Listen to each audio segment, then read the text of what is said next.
վկան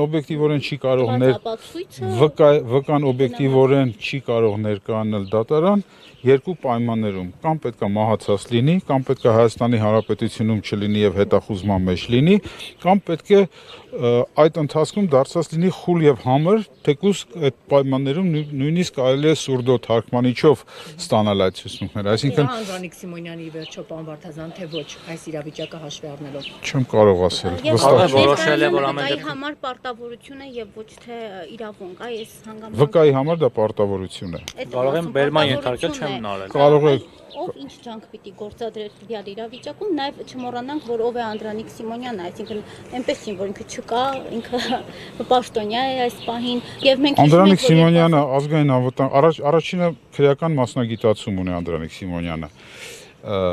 Երկրորդը աշխատել է եւ դատախազությունում եւ դատարանում դատավորի օգնական, հետո դատավոր է աշխատել,